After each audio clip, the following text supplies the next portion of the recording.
여러분은 어떤 때 힘이 나십니까? 보통 우리 몸은, 우리 육신은 배고프면 밥을 먹거나 맛있는 음식을 먹으면 힘이 나지요.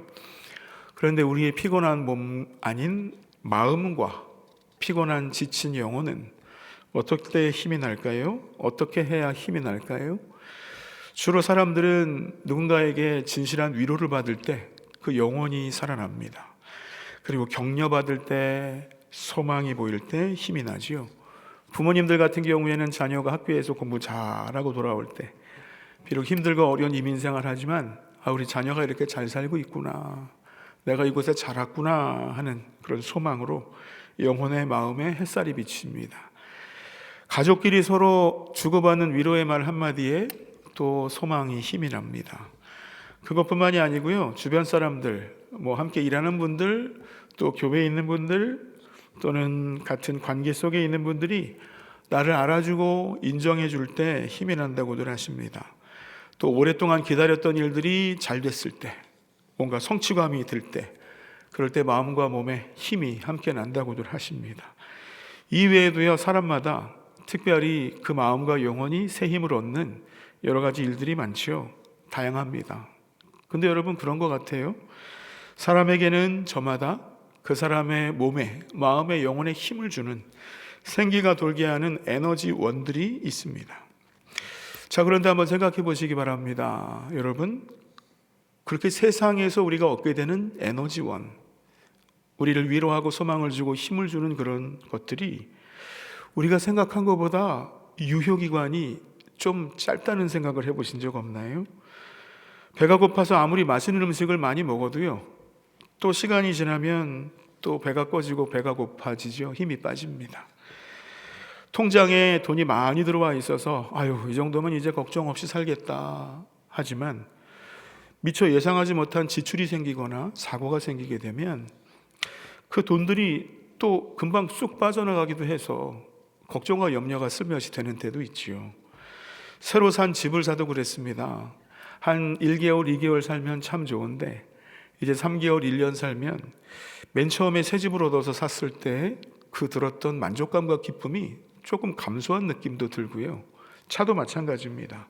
새로 산 차를 타고 다닐 때 한 3, 4개월 정도까지는 참 좋습니다만 이게 이제 익숙해지면 마음속에 처음에 느꼈던 기쁨이나 만족감이, 힘을 주었던 그런 것들이 서서히 사라지기 시작을 하죠. 오랫동안 기다렸던 여행을 잠시 다녀와도 마찬가지입니다. 여행을 떠날 때 얼마나 마음에 기쁨이 있고 즐겁습니까? 설렙니까? 이것도 하고 저것도 하고 일상에서 탈출하는 그런 자유도 생기지요. 그런데 여러분, 그 기나긴 아름다웠던 여행이 다 끝나고 집에 돌아올 때쯤이면 피곤함으로 바뀌어 있는 경우가 많습니다. 이제 또 시작이구나. 여행이 주었던 그 포만감과 안식이 피곤함으로 바뀌게 된다는 말씀입니다. 그래서 여러분, 세상 사람들도요, 늘 어딘가 불만족스럽고 뭔가를 더 원하는 경우가 많습니다. 이렇게 피곤하고 지친 내 영혼에 진정한 힘을 주고 끝까지 살아낼 참된 소망을 주는 것은 뭘까? 그런 위로를 어디에서 얻을 수 있을까? 누가 줄 수 있을까라는 생각을 간혹가나 한다고들 합니다. 그런데 여러분, 오늘 우리 김성국 목사님 읽어주신 느헤미야 8장 말씀이 바로 그 얘기입니다. 오늘 이야기는요, 무려 70여 년 전에 전쟁에 져서 다 무너지고 방치됐던 그런 예루살렘의 성벽들을 불과 52일 만에 열심히 쌓아 올려서 성벽을 완성시킨 사람들의 얘기입니다. 이 사람들이 아까 말씀드렸던 그 질문에 답을 얻는 얘기가 오늘 본문입니다. 여러분, 1월 첫째 주일부터 우리가 새해 신앙의 기본을 다시 한번 돌아보고 새로 세웁시다라는 그런 생각으로 주보의 설교 앞에 보시면 Back to Basics라고 조그만 영어 글씨가 있죠. 기본으로 돌아가자라는 주제로 첫째 주에는 예배, 둘째, 셋째 주에는 우리 기도에 관한 말씀을 나눴는데 오늘은 여러분 세 번째, 네 번째 주일인데 하나님의 말씀에 대한 얘기를 나눠보려고 합니다.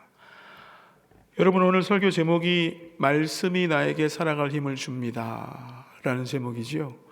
이 제목 안에 오늘 설교가 다 들어 있습니다. 하나님의 말씀이 나에게, 우리에게 살아갈 힘을 줍니다. 오늘 이 말씀을 들으실 때 여러분 그 힘과 능력을 얻게 되시기를 간절히 소망합니다.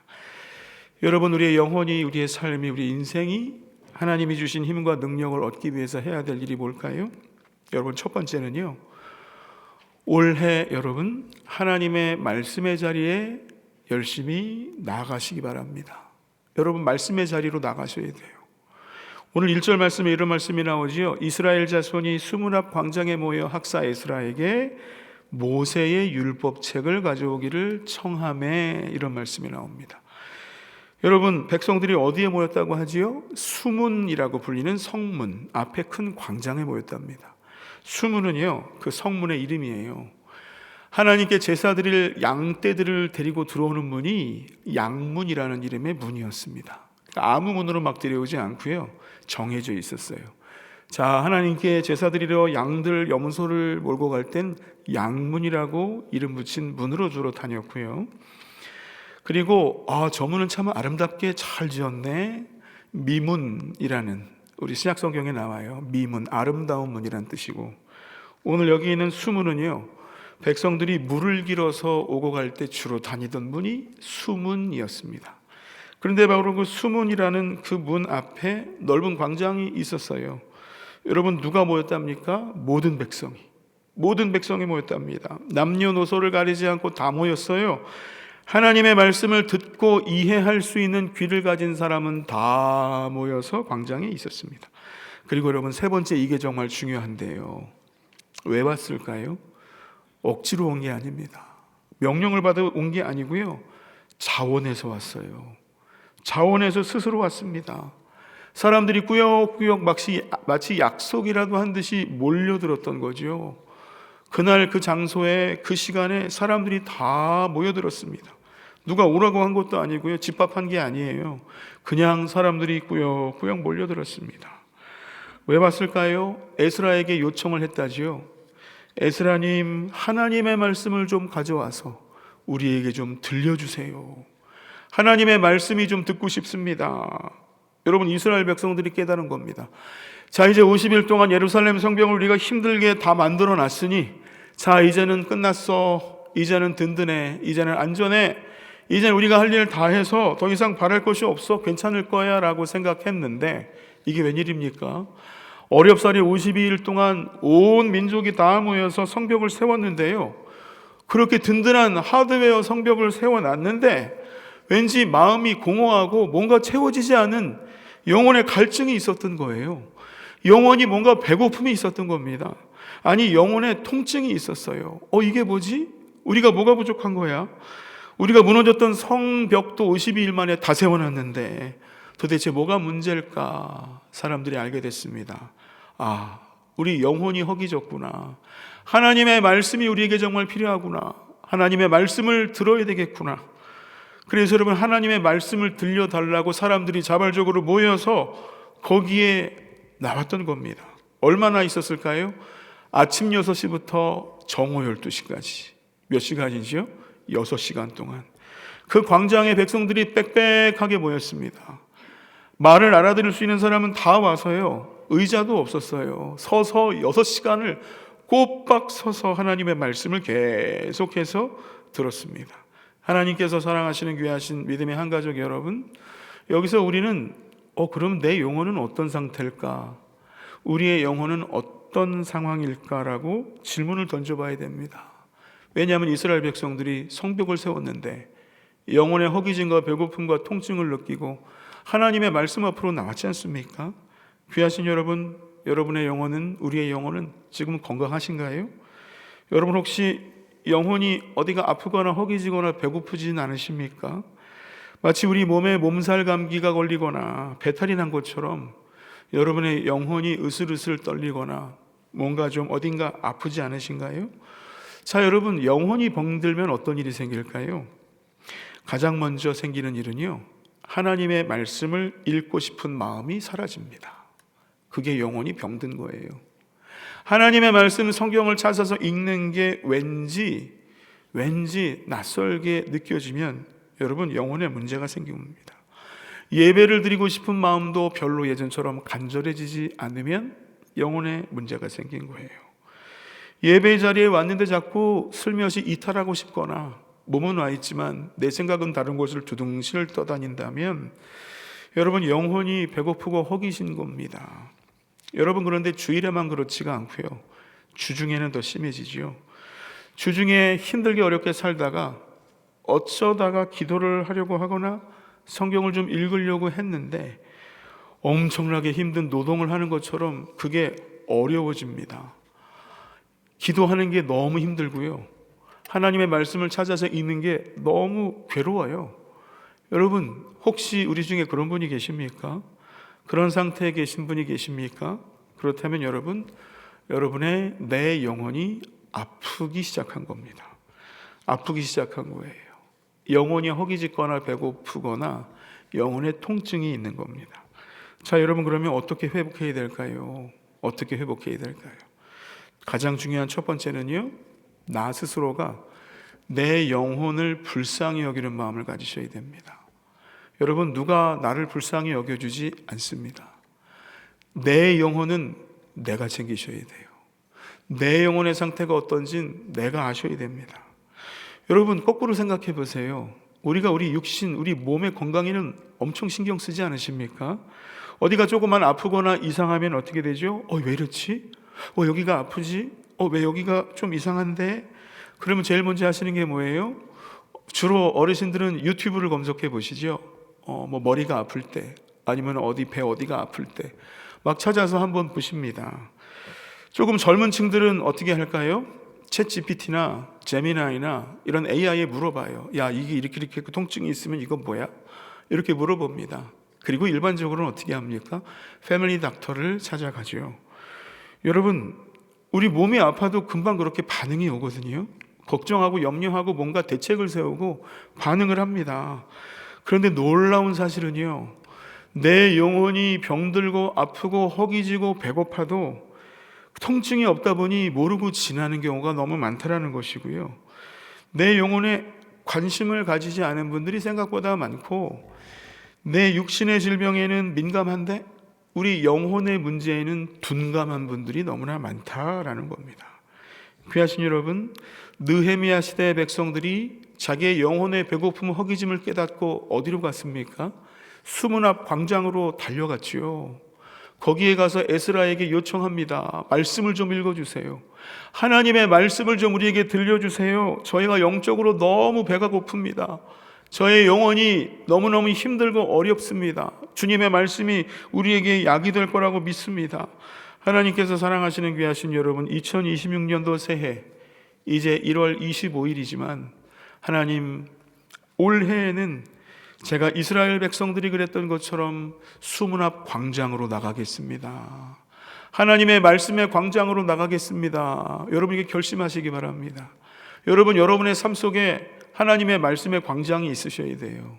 힘들고 어려울 때마다 내 영혼의 갈급함과 허기짐과 통증을 낫게 하기 위해서 하나님의 은혜를 사모하는 여러분의 삶의 자리가 있어야 됩니다.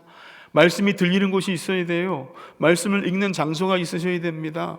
일주일에 한두 번 교회 와서 설교 듣는 말씀으로는 부족합니다. 여러분 매일매일 여러분 삶 속에 수문 앞 광장이 있으셔야 돼요.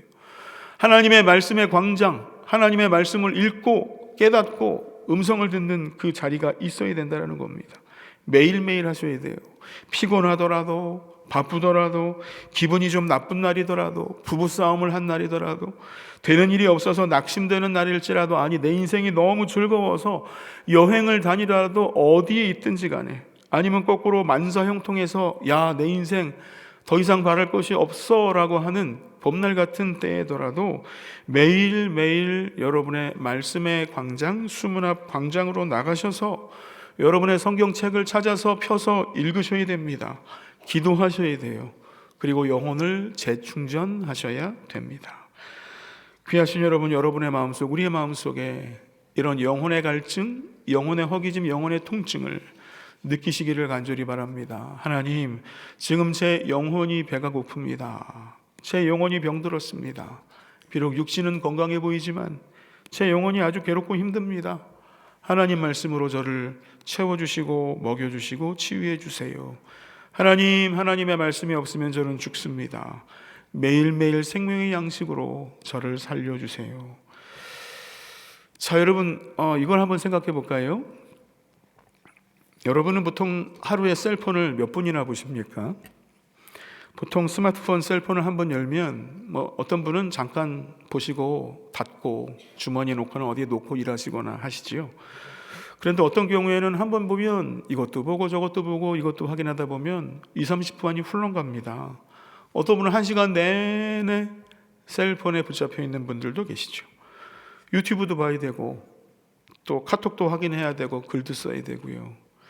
또 셀폰을 만지작거리면서 또 인스타그램도 들어가서 누구네는 어떻게 사는지 확인하다 보면 여러분 30분, 1시간이 금방 가는 경우도 있습니다. 그런데 여러분 그거 아세요? 우리는 하나님의 말씀 앞에서는 진지하게 10분, 20분, 30분 앉아있기가 요즘에는 참 쉽지 않죠. 하나님의 말씀을 읽는데, 내 성경책을 찾아서 보는데, 하나님께 진득하게 기도하는데 하루에 30분, 1시간을 집중해서 쓰기가 쉽지 않다라는 그런 얘기들을 참 많이 하십니다. 하나님께서 사랑하시는 귀하신 여러분, 올해는 여러분의 수문 앞 광장 하나님의 말씀의 자리에 꼭 나가셔서 적어도 30분 이상 하나님의 말씀을 붙들고 씨름하고 말씀 속에서 하나님의 은혜를 찾아내시기를 간절히 바랍니다. 여러분, 두 번째로 우리가 해야 될 일이 있는데요, 말씀이 나에게 살아갈 힘을 줍니다. 여러분, 이 제목의 두 번째 우리가 해야 될 일은 그렇게 하나님의 말씀의 자리에 나가서 붙들고 몸부림치는 사람에게 주시는 은혜가 있는데, 그게 뭐냐면 하나님의 말씀을 읽으면서 눈물 흘리는 은혜입니다. 여러분, 하나님의 말씀을 읽으면서 묵상하면서 눈물을 흘리셔야 됩니다. 9절에 나오죠. 백성이 율법의 말씀을 듣고 다 우는지라. 여러분, 이 사람들이 6시간 꼬박 서서 하나님의 말씀을 들었는데, 처음에 말씀을 읽고 들었는데, 그 다음에 말씀을 해석하고 이게 무슨 뜻인가 하고 이해했는데, 그 다음에 깨닫게 되고 마지막에 어떤 일을 합니까? 눈물 흘리고 울고 하나님 앞에 통회했습니다. 여러분, 이게 바로 하나님의 말씀이 우리에게 주시는 은혜의 과정이에요. 하나님의 말씀은요, 우리를 찌르십니다. 우리에게 이런 깨달음을 주세요. 아, 내가 하나님 말씀대로 살지 못했구나. 아, 내가 지금 이렇게 힘들고 어려운 게 결국 죄의 문제였구나. 아, 이게 누구 때문에, 내가 잘못해서가 아니라, 이게 다 하나님의 뜻 가운데 있었던 것이구나. 여러분, 말씀을 읽으면서 깨닫게 되면 눈물을 흘리게 되고, 내가 도무지 풀지 못하고 이해할 수 없던 상황이 하나님의 말씀의 은혜로 보이고 들리고 알게 된다는 거죠. 그렇게 깨닫게 되면 눈물이 나옵니다. 눈물이 터져 나와요. 귀하신 여러분, 말씀의 거울에 비춰진 불쌍하고 병든 내 영혼이 보이기 시작을 합니다. 내 영혼이 이렇구나. 내 영혼이 이렇게 힘들고 어렵구나. 내 영혼이 이렇게 허기졌구나. 내 영혼이 이렇게 병들었구나. 그리고 말씀을 통해 알게 됩니다. 이스라엘 백성이 그랬어요. 예전에 몰랐어요. 왜 우리 민족은 왜 이렇게 힘들어? 왜 이렇게 어려워? 하나님의 우리 안 도와주셔. 이게 뭐야? 이게 이렇게 살라고. 도대체 하나님 어디서 뭐 하시는 거야? 그런데 말씀을, 율법을 6시간 내내 듣다 보니까 알게 된 거예요. 우리가 망할 수밖에 없었구나. 하나님이 이미 수십 년 전에, 수백 년 전에 경고하셨구나. 우리 조상들에게 깨우쳐 주셨는데 우리 조상들이 듣고 따라하지 않았구나. 하나님은 우리를 사랑하셔서 지키시려고 우리를 늘 깨우치시고 알려주셨는데 우리의 조상들과 우리가 하나님 말씀대로 살지 않아서 이렇게 괴로운 거구나. 여러분, 문제가 확 풀렸습니다. 하나님의 말씀을 들으면서 왜 우리는 이럴 수밖에 없는 거야가 아니고, 우리는 이렇게 살 수밖에 없는 사람이 맞구나. 하나님께 기도하고 회개하고 돌아가야 되겠구나라고 하나님의 말씀 속에서 자기의 문제를, 답을 찾게 됐다라는 겁니다. 그래서 온 백성들이 통곡하면서 우는 겁니다. 하나님, 잘못했습니다. 우리가 하나님 원망 많이 하고 도무지 이해할 수 없는 하나님이라고 속으로 욕했는데, 하나님의 말씀을 여기서 몇 시간 동안 듣고 보다 보니 그게 다 우리 조상의 우리의 잘못이었군요. 하나님은 늘 우리를 사랑하셨군요. 하나님은 늘 우리에게 신실하셨군요. 우리가 죄인입니다. 용서해 주세요. 펑펑 울면서 하나님께 눈물 흘리게 된 거지요. 귀하신 여러분, 하나님의 말씀은요, 좌우에 날선 어떤 검보다도 예리합니다. 그래서 하나님의 말씀을 읽으면요, 하나님의 말씀이 우리의 양심을 찌르고 우리의 죄악을 폭로하고 우리의 잠든 영혼을 깨우는 것이 맞습니다. 하나님의 말씀을 읽는 건 괴로운 일입니다. 어떤 점에서요? 말씀의 수술대에 올라가는 일이니까요. 여러분, 수술 받으러 올라가는 게 좋습니까? 아니죠. 그런 일 없었으면 좋잖아요. 그런데 하나님의 말씀을 읽고 기도한다는 것은 하나님의 말씀의 수술대 위에 병든 내 영혼과 육신을 올려놓는 것이어서 영혼에 썩어가는 환부를 말씀의 칼로 성령님께서 쪼개시고 찢으시고 싸매시고 꺼내시는, 그래서 피가 낭자하게 흐를 수도 있는 하나님의 수술 시간이라는 거지요.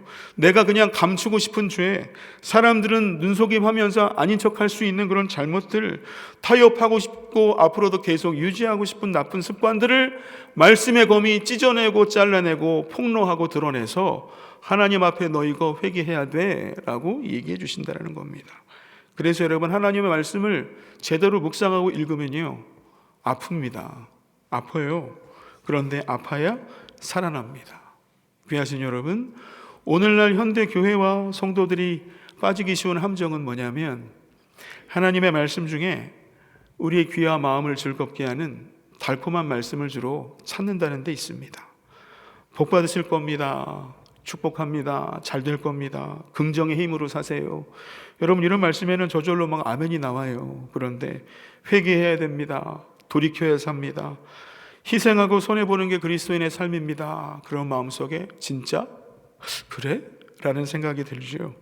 귀하신 여러분, 말씀의 깨끗한 거울 앞에 서면 내 영혼의 얼룩이 보이고 상처가 보이고 환부가 아주 선명하게 보입니다. 여러분, 그것을 보고 아파하면서 우는 게, 그게 여러분 진짜 은혜입니다.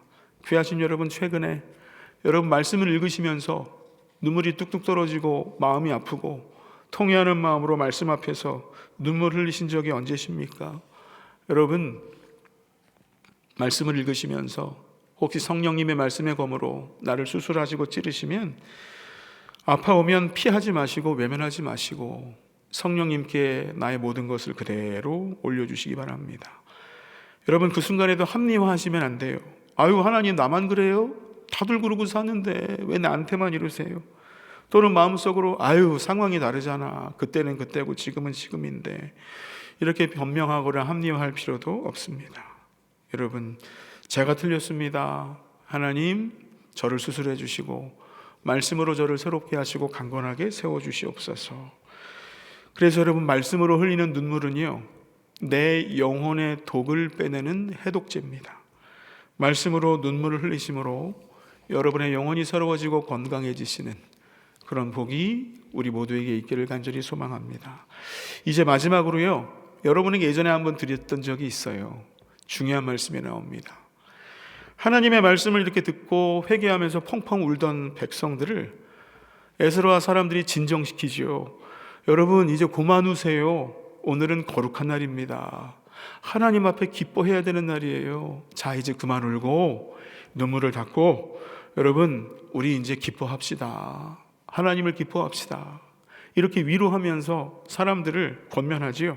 근데 여러분, 끝에 이런 말씀이 나와요. 여호와로 인하여 기뻐하는 것이 너희의 힘이니라.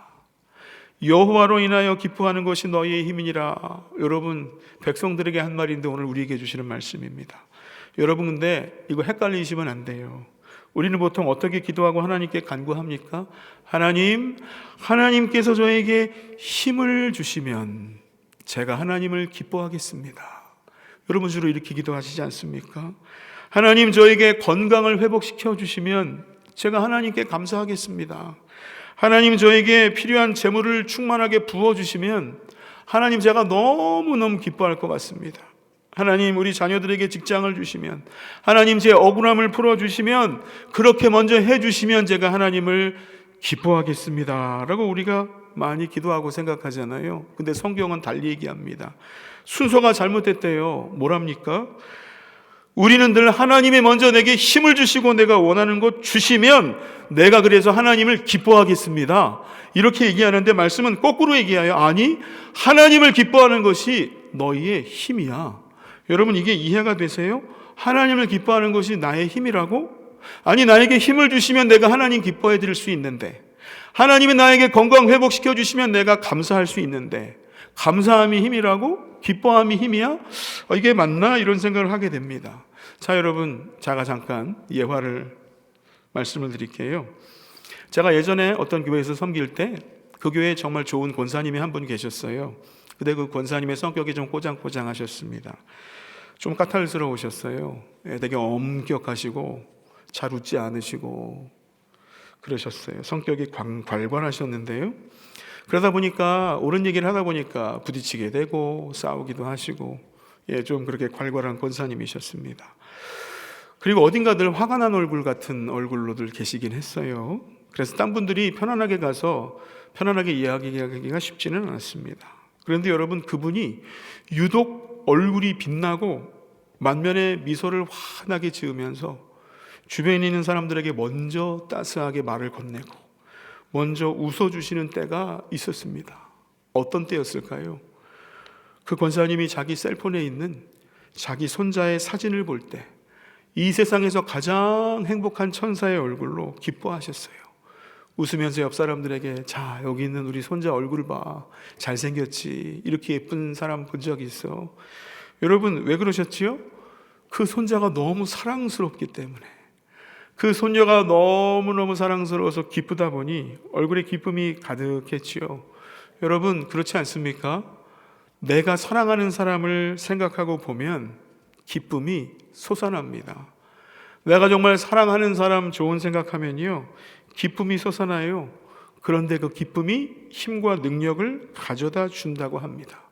여러분, 이제 다시 말씀으로 돌아올까요? 자, 이제 다시 말씀드릴게요. 여호와로 인하여 기뻐하는 것이 너희의 힘이니라. 여러분, 이게 무슨 말씀입니까?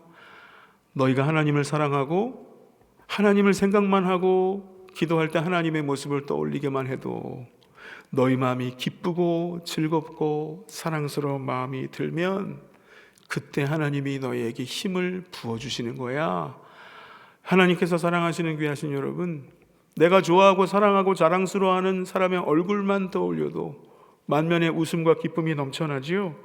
여호와로 인하여 기뻐하는 것이 너희의 힘이니라. 이 말씀의 핵심은 너희가 하나님을 정말 사랑하고 하나님을 기뻐한다면 너희가 힘이 넘쳐서 하나님의 은혜로 살게 될 거야, 이런 말씀을 한다는 겁니다.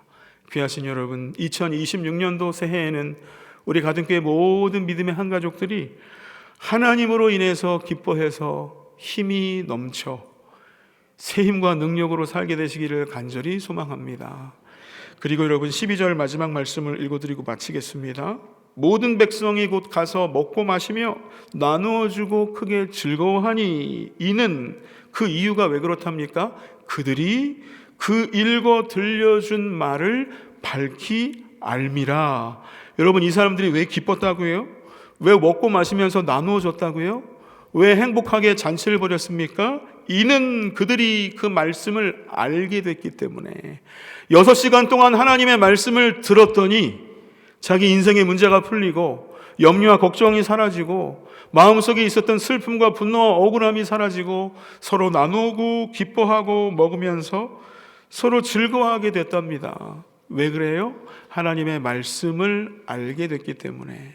하나님의 말씀의 자리 수문앞 광장에서 주의 말씀을 듣고 이들이 참된 안식을 얻게 됐다는 겁니다. 하나님께서 사랑하시는 귀하신 여러분, 2026년 새해에 여러분 기본으로 돌아가서 여러분 각자의 말씀의 광장, 기도의 자리로 여러분 늘 매일매일 나가시기 바랍니다. 여러분 집에 성경 있으시지요? 오늘 갖고 오셨지요? 되도록이면 셀폰이나 태블릿을 통해 보지 마시고 여러분의 성경을 펴서 밑줄을 긋고 읽고 기도하시기 바랍니다. 말씀의 찔림을 받아서 여러분 눈물을 흘려보시기 바랍니다. 그래서 회복의 기쁨을 누리시기를 간절히 축원합니다.